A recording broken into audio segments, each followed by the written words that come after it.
तो छोटू भाई साहब निकले हैं अपनी वॉक पे। उधर पलटन पूरी है, ये कालू पूरा, इसने तो अलग ही दुखी कर रखा है सबको। अब आए हैं बड़े भाई साहब एक्सप्लोर करने, और कालू की घमासान लड़ाई है इन सबसे। अभी इसने शहजादे को भी बहुत ज़्यादा मतलब बहुत बुरी तरह अटैक किया, लेकिन बच गया, बाल बाल बचा शहजादा भी। गुड मॉर्निंग एवरीवन, सुप्रभात सभी को। तो मैं आ गई हूँ नवाब को लेके, और ये जो हमारा नया बच्चा आया हुआ है कालू, इसने नाक में दम कर रखा है कसम से। मतलब पहले मैं बहुत फ्री माइंड घुमाती थी बच्चों को, अब हर सेकंड में ये लगता है कि इधर से आके ना पकड़ ले, इधर से आके ना पकड़ ले। अभी इसने बहुत गंदा शहजादे को पकड़ा है, और नवाब पे इतना गंदा भौंका, मेरे को ऐसा लगता है कि किसी दिन मेरी नज़र हटे और किसी को डॉग बाइट ना हो जाए, क्योंकि ऑलरेडी ये भोलू को बहुत बुरी तरह काट चुका है। अभी मैं नवाब को घुमा के आ रही हूँ तो एक आंटी मिले, कह रहे लड़का रखा हुआ चला गया। मैंने कहा हाँ जी। कह रहे तो किसी को रख लीजिए ना, इतना परेशान होती हैं। गाइस आज तो सुबह से ही मेरे साथ बहुत अन्याय हो रहा है। सुबह मैं वॉक पे गई, फ़ोन की चार्जिंग खत्म हो गई, ब्लॉग बना रही थी, बीच में फ़ोन बंद हो गया। उसके बाद में चाय बनाई, आज इतने दिन बाद भैया का फ़ोन आया, हम लोग बच्चे रिलीज़ करने आ रहे हैं। चाय रख के आई, बच्चे आ रहे हैं।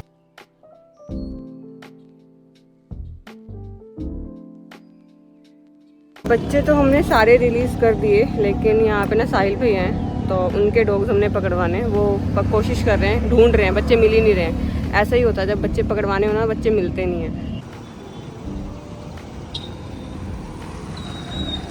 इतनी टफ सिचुएशन में हम लोग, अभी सिर्फ 7 बच्चे पकड़े गए हैं। एक छोटी सी फीमेल पकड़ी है बेचारी, ट्वीटी की इसकी है, वो होगी मुश्किल से 8-9 महीने की, लेकिन उसने बच्चे दे रखे हैं। बता, ये इससे बड़ा रेस्क्यू कुछ नहीं होगा। इस गाड़ी में बैठ के आए, गाड़ी में शर्म कर लो कुछ। हाँ देख रहे गाइस, किसी का घर बन रहा है, उसमें आई हूँ मैं। यहाँ पे बच्चे तो हैं लेकिन उनकी मम्मी नहीं है। बच्चे हैं 5-6 महीने के, इनके अगली बार कराऊंगी, लेकिन मम्मी नहीं मिल रही। और बच्चे भी देखो कहाँ छिप के बैठे हैं। हमारे भोलू को देखो, भोलू को कितनी दिक्कत है। ऐसे भैया और जा रहे हैं, मैंने जितना भी लीगल काम था, साइन और फॉर्म वगैरह भरना सब कर दिए। इन दोनों भाइयों को देखो कितने तसल्ली से बैठ के भौंक रहे हैं। अच्छा भोलू भौंकने से होगा क्या, ये तो बता है वही। तो गाइस भैया और तो निकल गए बच्चे लेके, और अब मैंने जो चाय बनाई थी जो रखी रह गई, अब उसे गर्म करके पीती हूँ। वैसे चाय गर्म करके पीनी नहीं चाहिए, नुकसान देती है, लेकिन अब दोबारा तो नहीं बनाऊँगी, मैं वही पीने वाली हूँ। गाइस घर आके घर का माहौल कुछ इस प्रकार है। ये भाई साहब बैठे थे बेड पे। अरे क्या, मैं बहुत सारे बच्चों से मिल गई, बता बहुत सारों से मिल गई, बहुत सारों से, बहुत स्निफ करता है, इसे बहुत जेलसी होती है। गाइस सबसे पहले घर पहुंची हूँ, घर पहुंच के वो चाय पी गर्म करके, मैंने दोबारा बनाई नहीं, और अब मैं लग गई हूँ घर के साफ़ सफाई में। और इसी बीच जैसे मैंने इंस्टाग्राम पे ना अपनी स्टोरीज़ लगानी शुरू की आज की, तो मैंने एक मैसेज देखा, हमारे ही सेक्टर 2 के बी ब्लॉक में एक बच्चा है, बहुत बुरी तरह इंजर्ड है, चल नहीं पा रहा है, उसको काफ़ी घाव है, तो मुझे अभी उसको रेस्क्यू करने जाना है। तो इसलिए हमारे वहाँ टीम मेंबर से एक लड़का है, वो मेरी हेल्प कर देता है काम में, विकास। तो आधा काम वो करे, आधा काम मैं करूँ, मतलब मिल बांट के हम लोग अपना फटाफट घर की ना साफ़ सफाई करके। ऑटो वाले भैया को मैंने फ़ोन कर दिया, वो 10 से 15 या 20 मिनट तक आने वाले हैं मेरे पास। वो मुझे बिठा के लेके जाएंगे उस लोकेशन तक, वहाँ से फिर हम जाएंगे डॉक्टर के पास। मेरे को सांस चढ़ा क्योंकि मैं फटाफट जल्दी काम निपटा रही हूँ। और जो वहाँ पे जो बंदा है जिसने मुझे बताया है कि यहाँ पे डॉग बीमार है, मैंने उनको बोला कि आपको मेरे साथ चलना पड़ेगा, क्योंकि डॉग मेरे लिए बिल्कुल अननोन है, तो हो सकता है वो ई रिक्शा से कूद जाए। तो गाइज़ मैंने मेरे हिस्से का जो काम था वो मैंने कर दिया, बाकी विकास देखेगा, वो कर ही रहा है। और अब हम निकलते हैं अपने रेस्क्यू पे। पहले तो मैं जाके देखती हूँ बच्चे की हालत कैसी है, क्योंकि जो वीडियो में दिख रही है तो लग रहा है कि शायद वो बच नहीं पाएगा। तो गाइस ये देख लो उसके गोलू के हाल। चलो भैया गाइस आज हम जा रहे हैं तरपाल लगाने, साथ में डंडा भी है, तरपाल भी है। अच्छा अरे वाह, हाँ टीका वीका लगा के रेडी है। अच्छा एक और है, तो आज ही मिला ये तो, काफी दिन से बीमार है फिर, क्योंकि इसके मैगेट्स बता रहे बहुत मोटे मोटे हैं। क्योंकि आज मैं सुबह जल्दी गई थी ना 5 बजे पहले, तो ये मिल गया। बैठी मक्खियों को भागता रहता होगा। चलो आप चलो बैठो।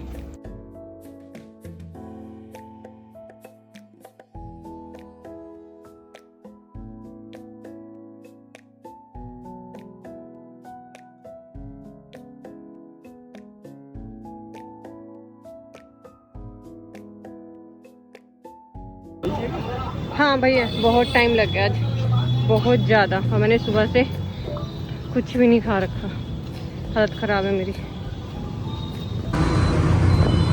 अभी हम बच्चे को लेके निकले हैं घर के लिए। और टाइम बजे 2। सुबह से कुछ नहीं खाया था, सिर्फ एक चाय में थी। भूख इतनी बुरी तरह लगी थी कि लग रहा था इसके साथ साथ मैं ना बेहोश हो जाऊं। मेरी उतरी हुई शक्ल देख के डॉक्टर ने छोटू से बोला कि कुछ छाछ या कुछ भी मिल्क ले आ, तो वो ये कोल्ड कॉफ़ी लेके आया। वैसे मुझे कॉफ़ी पीनी नहीं थी, लेकिन जो मेरी कंडीशन है मुझे ऐसा लग रहा था कि मैं गिर जाऊंगी। तो कह रहा मैम देखना यही वाली है जब वो लेके आया। मैंने कहा भाई आज तो तू कुछ भी ले आ, मैं वो पी लूँगी। बस ये है कि जब तक ये ठीक नहीं हो जाता आपको ये रखना है, नहीं तो सारी मेहनत ख़राब है। अभी बच्चे को जहाँ से मैंने पिकअप किया था वहीं पे ड्रॉप किया ट्रीटमेंट के बाद में। अब हम निकलते हैं घर के लिए। चलो भैया। भैया ने मेरे को जस्ट ड्रॉप किया और मैं पहुंची हूँ घर। अभी मैं बच्चों से नहीं मिलूँगी, सीधा जाऊँगी बाथरूम, नहाऊँगी, उसके बाद में दिखाऊँगी शक्ल कि मैं आ गई। और आज हुआ क्या कि मेरे फ़ोन में ना चार्जिंग नहीं थी, और मैं जैसे ही व्लॉग बनाने लगी वैसे आते हुए बच्चों को पहले वॉक कराया। वॉक के टाइम पे जब मैंने व्लॉग बनाने लगी ना तो फ़ोन बंद हो गया। फिर मैंने चार्जिंग पर लगा दिया। फिर जो भैया हैं जो बच्चे रेस्क्यू करवाए थे स्टरलाइजेशन के लिए, उनको ड्रॉप करने आ गए। उनका जैसे ही फ़ोन आया मैं वैसे ही मैंने फ़ोन उठाया, ना कोई व्लॉग बनाया ना कुछ। मैं सीधा लोकेशन पे पहुंच गई जहाँ पे उन्हें बच्चे ड्रॉप करने थे। तो मैं बस 50 मीटर दूर ही थी। जैसे उन्होंने मेरे को देखा कि मैं आ गई, उन्होंने वहाँ पे कुछ बच्चे रिलीज़ कर दिए। फिर उसके बाद मैंने नवाब की दुनिया के बाहर से उठवाए थे। मैं वहाँ पहुँची तब जाके मैं व्लॉग बनाया। और अब मेरी हालत इतनी ख़राब है गाइस कि सुबह से सिर्फ एक चाय में थी।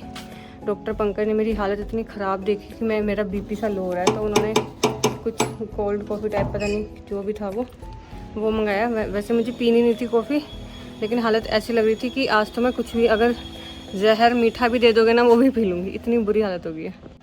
हाँ भाई साहब, नहाने के बाद में जो सुकून मिला, ऐसा लग रहा पेट ही भर गया। खैर अब मैं मिलती हूँ अपने तीनों बच्चों से। अंदर से शहजादी की कुई कुई करने की आवाज़ आ रही थी। क्या बात है, एक बीन बैग पे एक ऐसे, क्या बात। कोई रिस्पॉन्स नहीं। मम्मी इतनी देर बाद, कई घंटों के बाद घर आई है, कोई मतलब नहीं ना। अबू चलो अंदर चलो, हमने भी खाना खा लिया, बच्चे ने भी खाना खाया। चलो अंदर चलो, रेस्ट करो थोड़ी देर। शाबाश। क्या करने आया? चुचू आया था, चुचू करने आया था गुड्डू। चलो अंदर चल चल चल चल। अभी जस्ट अंश आया था, वो सारी वीडियोस लेके गया, रील्स वाली, व्लॉग वाली, क्योंकि व्लॉग भी एडिट करना होगा उसको। वो आया, उसको मैंने वीडियोस दिए हैं और मैंने आधे से पौने घंटे अपना रेस्ट किया। और अब मैं कमर कसती हूँ जिम के लिए, क्योंकि एक ये नया स्यापा जो मैंने मोल ले रखा है ये भी ज़रूरी है। तो गाइस अभी मैं चेंज करके निकल गई हूँ जिम के लिए। कर आती हूँ यार, अगर रह जाएगा ना तो फिर रह जाएगा। और शाम के टाइम ना फिर मुझे टाइम नहीं लग पाता, तो थोड़ी देर सा कार्डियो कराती हूँ। वेट वगैरह मैं पुट ऑन करती ही हूँ। वेट तो मुझे ऐसा लगता है कि अगर मैं आगे फ्यूचर में भी थोड़ा बहुत अगर एक्स्ट्रा कुछ इनिशिएट करूँगी जिम में, तो मैं करूँगी जैसे ना फिज़िकल जो चीज़ें होती हैं ना वो। लो जी पहुँच गए जिम। अब जाके आधा घंटा या 20 मिनट करेंगे कसरत, उसके बाद मिलते हैं। हिम्मत वैसे हो नहीं रही है, क्योंकि सुबह जो एनर्जी ड्रेन हुई है ना बिना कुछ खाए, तो अभी बॉडी में कुछ जान है नहीं, बट थोड़ा बहुत तो करना है। Exercise done guys. और रोहन का फ़ोन आया कि मेरे लिए टिक्की लेते आना। मैं ऐसे हैरान थी, उनका टिक्की लो जी पहुँचे घर और रोहन के लिए लेके आई हूँ मैं टिक्की। मेरा ऐसा है कि मैं एक्सरसाइज भी कर लूँगी, मतलब जिम भी कर लूँगी, और जो मुझे खाना है मैं वो खाऊँगी भी। लेकिन रोहन कैसा नहीं है, रोहन बहुत स्ट्रिक्ट है। तो भाई जिम से आके थोड़ी देर रेस्ट किया, रोहन को टिक्की खाते हुए देखा, और उसके बाद टाइम हो गया शहज़ादे और नवाब के वॉक का। तो अभी मैं शहज़ादे को लेके आई हूँ और इसके बाद मैं नवाब को लेके आऊँगी। और इस बीच में डॉक्टर पंकज का कॉल आ गया। उन्होंने जो मैं बच्चा आज दिन में लेके गई थी मैगेट्स वाला, उसकी ना ब्लड रिपोर्ट्स आई हैं, मतलब ब्लड टेस्ट आए थे, CBC, TLC, ये सब, किडनी, लीवर, KFT, LFT। तो जो ब्लड रिपोर्ट्स आई हैं उसकी, तो उसमें TLC आया है 1,27,000, जबकि मैक्सिमम होना चाहिए 17,000। तो डॉक्टर पंकज बोल रहे हैं कि मैंने अपने लाइफ में इतना हाई TLC आज तक नहीं देखा था, आज देखा है। और मेरे को भी मतलब रिपोर्ट्स देख के मेरे को भी डर लग रहा है। तो मैम अगर प्लीज़ हो सकता है तो आप उसको 2 टाइम लेके आओ, कम से कम 3-4 दिन। तो मैंने सर को बोला है कि सर ठीक है, आज अभी भी लाना है, तो उन्होंने बोला कि अगर हो सकता है पॉसिबल आप ला सकते हो तो प्लीज़ ले आओ। तो वैसे मेरा प्लान कुछ और था अभी शाम का, लेकिन वो बाद में होता रहेगा। अभी मैं बच्चों को घुमा के अब मैं फिर उस बच्चे को दोबारा ऑटो वाले भैया को कॉल कर दिया कि भैया उसको बच्चे को फिर से लेके जाना है, तो आप रेडी रहना। ऑटो वाले भैया आएंगे, उन्होंने भी अपना टाइम बता दिया क्योंकि वो हर टाइम फ्री नहीं मिलते हैं। वो आएंगे फिर मैं बच्चे को पिक करूँगी। छोटू महाराज को तो घुमा लाई मैं। अब मैंने नाबू को कच्चा बनाया, नाबू जाएगा घूमी घूमी। और फ़ोन मैं लगाने रख रही हूँ चार्जिंग। फ़ोन मैं चार्जिंग पे लगा के जा रही हूँ क्योंकि मेरे फ़ोन में बैटरी नहीं है, क्योंकि मुझे ऐसा कुछ पता नहीं था कि मुझे जाना है। तो थोड़ी देर चार्ज हो जाएगा क्योंकि अब तो फ़ोन की नीड है। शाम भी हो रही है, अंधेरा भी होने वाला है। मैंने नवाब को भी घुमा दिया था। बापू, दोनों बेटे और बेटी को मैं घर छोड़ के फिर से जा रही हूँ क्योंकि इस बच्चे को हॉस्पिटल लेके जाना बहुत ज़रूरी है। मेरे किसी भी प्लान से, आज मेरा बहुत तगड़ा प्लान था, मेरा मन था एक्चुअली काफ़ी दिन से कुछ मैं चाह रही थी करना, तो मैं कर नहीं पा रही थी। तो आज मेरा था कि आज मैं जाऊँगी, लेकिन मैं आज नहीं जा पाई। कोई बात नहीं, फिर कभी जाऊँगी। मैं हमेशा बोलती हूँ ना कि मेरा एक बार में तो काम होता ही नहीं है, मैं कुछ ना कुछ हमेशा भूल जाती हूँ। तो आज मैं चश्मा भूल गई थी, चश्मा लगाया क्योंकि रात के टाइम में ना साफ दिखता नहीं है, तो मेरे को बहुत अजीब सा होता रहता है कि साफ क्यों नहीं दिख रहा, साफ क्यों नहीं दिख रहा। भैया आ गए। हमने बच्चे को तो पिक कर लिया, लेकिन उसकी तबीयत ना सुबह से डाउन लग रही है मुझे। और जब हमने इसे पिक किया, मैं उस टाइम पे मेरे को ध्यान ही नहीं रहा, मैं कुछ ही वीडियोस वगैरह बनाने ही भूल गई। अभी माइंड में है जस्ट। अभी बच्चे को फिर से पिक किया है और लेके जा रहे हैं। इसकी हालत ना सुबह से बहुत ज़्यादा डाउन लग रही है मुझे। बस मैंने तो फिंगर ही क्रॉस की हुई है, बाकी अभी डॉक्टर के पास पहुँचेंगे तो देखते हैं, वो बताएँगे हालत देखें। और इसे पिक किया, उठाया वगैरह रखा और ध्यान नहीं रहा। मेरा भी ना ऐसे माइंड बड़ा डिस्टर्ब तो हो गया इसकी हालत देख के, मतलब अच्छा नहीं लग रहा है।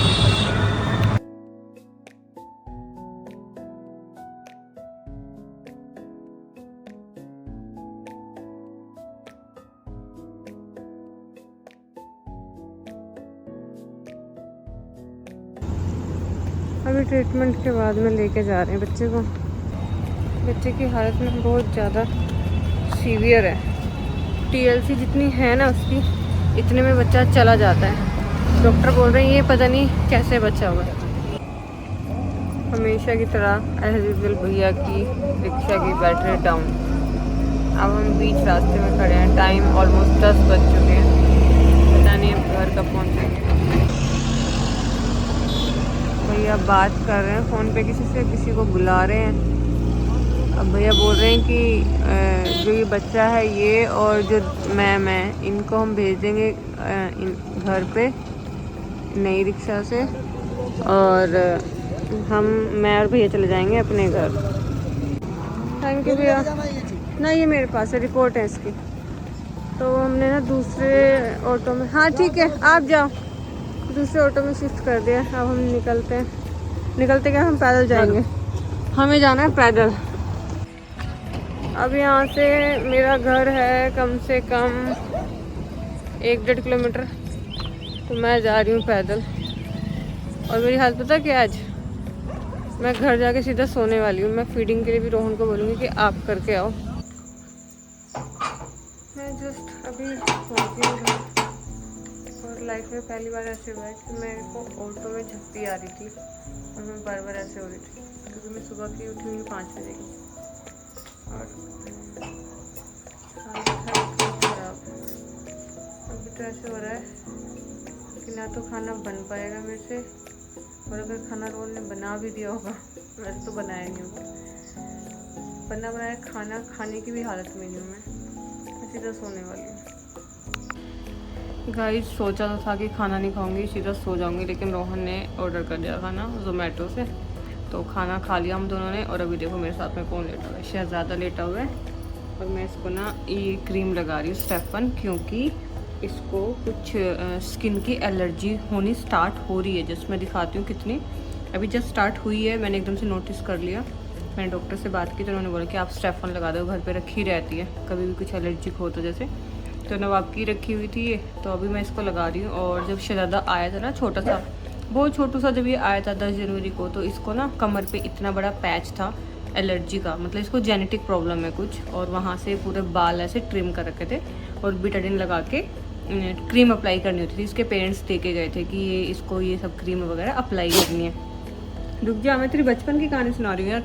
अब मैं दिखाती हूँ इसको क्या हुआ है। अब हुआ ये कि मैं क्रीम लगा चुकी हूँ तो आपको इतना पता नहीं चलेगा।